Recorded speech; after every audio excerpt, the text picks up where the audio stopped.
Hey there, everyone. I am Nick from Buckets of Change and iHeart Painting, and today's drop in the bucket, usually when I do drops in the bucket, I share with you an experience that's happened recently, what I've learned about how to manage change, and then I share a lesson to you on how to manage change in your personal and professional life. And I've waited a while to get in here. I've been working on making sure I can do drops in the bucket from my home office and my home studio. And the longer I've waited, the more things have happened.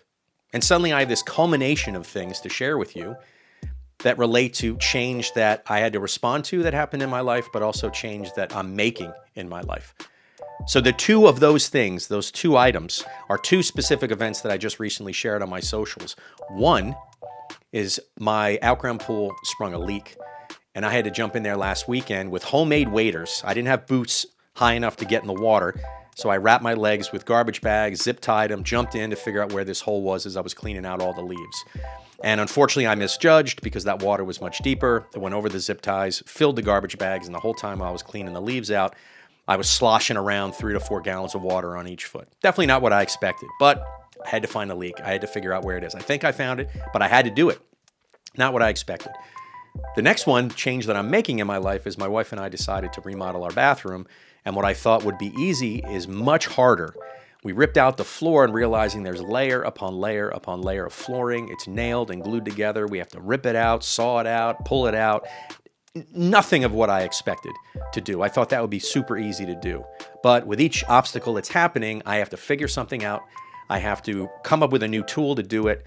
But in turn, I really know what that bathroom's going to look like and know I have to get through all those steps to get there.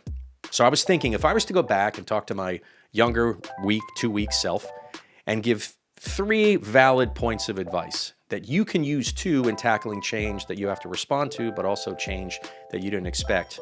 These are the 3. Number 1, always knew that anytime you're doing something new, whether it be trying to find a hole in a pool liner or remodeling a bathroom, anytime you do something new, understand a new attempt is a new event. And anytime you do something new, everything's fresh, right? You don't know what you don't know. But when you're doing that and tackling something like that, you're going to stumble way more than you've ever done before. You're going to doubt yourself way more than you've ever doubted yourself before.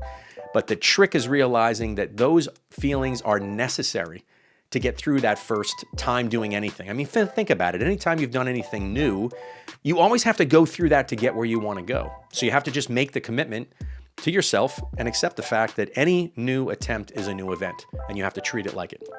Second, always realize that you have to accept responsibility for the results of anything you do that's new. Anything that happens, whether it be my homemade waders filling them with water, I knew that was going to happen. I accepted responsibility the moment I jumped in the pool. But even remodeling a bathroom, realizing that I'd never done this before, so I have to take responsibility for every obstacle that comes in my way, whether or not I did it or not. But doing that will prohibit you from creating any mental roadblocks to keep you from moving forward. Because how many people do you know that try something new and the moment they hit an obstacle, they completely fall apart? If you take responsibility for every obstacle, you pretty much alleviate that headache and that roadblock, and you'll be able to move forward and achieve the vision you're looking to achieve. And then lastly, speaking about vision, when you keep that vision in mind, always remember that it's going to take patience and trust to achieve that. Trying something new and dealing with change you never dealt with before, or making change you've never made in your life before, it's going to take time for it to happen. As long as you keep that vision in mind, it's going to take time.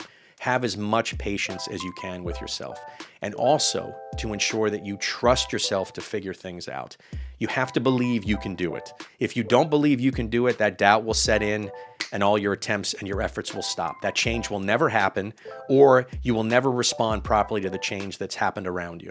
And I think with those 3 things, dealing with every new event as a new attempt at something, or a new attempt as a new event, taking responsibility for the results of any new change that happens in your life, whether or not you're making it in your life or it's happened around you and you have to respond to it. And lastly, keeping your vision in mind so you have the patience and the trust in yourself to achieve it. And I would say I would use that with anything. I'm now going back and imagining everything I've ever done that I could have used that advice and it would have helped. If you're someone that's dealing with change, try it. Try to just think about these 3 things.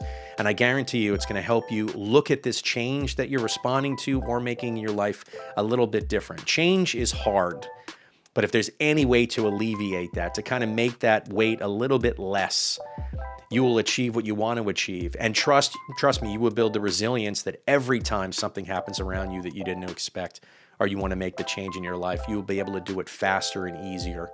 And I'm telling you, this week has been an unbelievable learning experience. And hopefully those 3 things can help you deal with the change that is happening in your life, both personally and professionally. Guys, thanks for watching this long drop in the bucket. I promise they won't always be this long, but I had so much to share with you. Please share this with someone who's dealing with change, that these 3 points of advice can help them deal with the change that they're responding to or making in their life. You guys have an amazing day, and I will talk to you very, very soon.